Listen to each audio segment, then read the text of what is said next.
Mr. Griffiths, we're right at the epicentre. Yeah. What do you make of what you've seen? Well, I'm sort of confused. On the one hand, it's deeply, deeply, deeply shocking.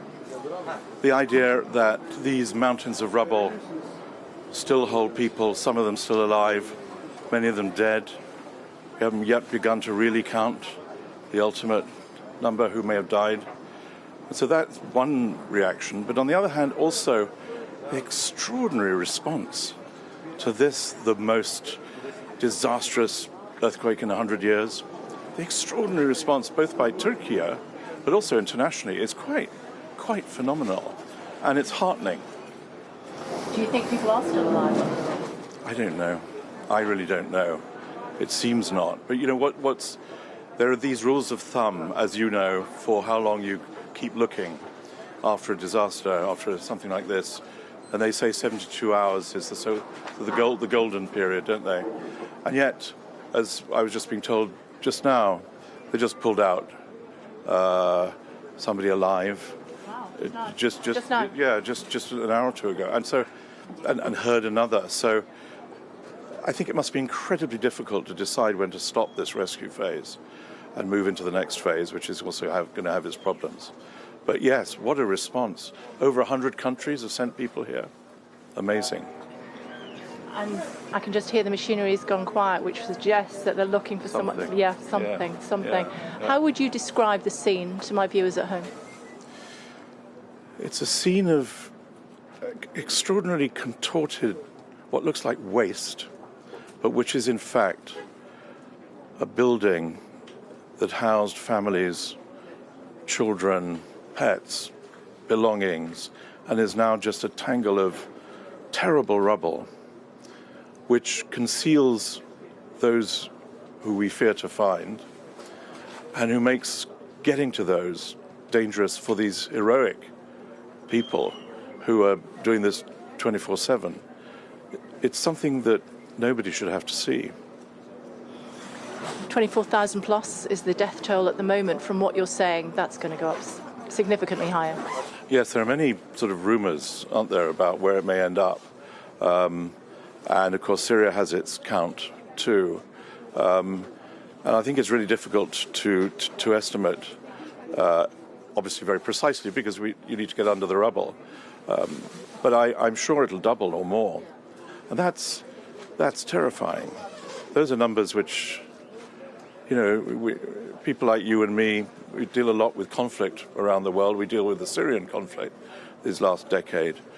But to lose 20, 30, 40,000 people, you know, in a night, we don't see that even in those conflicts. So this is nature striking back in a really harsh way.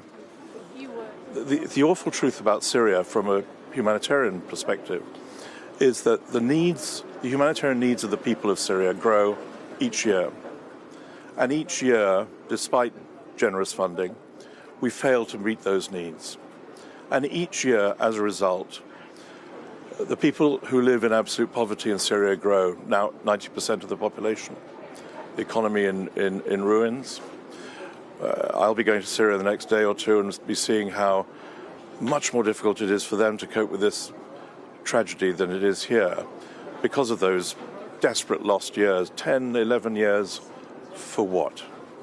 And we know for what. It's for freedom. And it's, you know, it's been excluded, and it's the suffering of Syrian families, all of whom have some relative who's been detained, many of whom have disappeared. Syria, it was always our most important crisis, wasn't it? Until we got others racing ahead, like Afghanistan or Ukraine. Talk to me about the aid for both here and Syria. We're going to do separate appeals for humanitarian aid for Syria and Turkey in the next couple of days, possibly tomorrow, for a 3-month period in each. And this will be for the priority needs, which will be, of course, the ones you would well know, medical. Tedros, the Director General of WHO, has been in Syria talking, I think rightly, about the fear of a second emergency, which would be a health emergency. We worry a lot about cholera in Syria because we have cholera in the northwest already.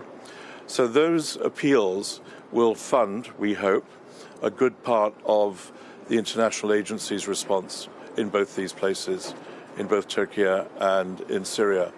And I want to go there, and I want to go to Damascus to meet the government, to emphasize that this is an opportunity for the government also to show how deeply it cares about its people, and how, as they have yesterday, opened up access to the northwest for humanitarian aid. That's a good step. We need to do more. We need, for example, to get the crossing points from here into the northwest. We need to add to them 2 more. Are you hopeful of that? Well, I am hopeful. We're putting it to the Security Council the next day or so, and we need it. It's life and death. We have a very clear humanitarian case for it.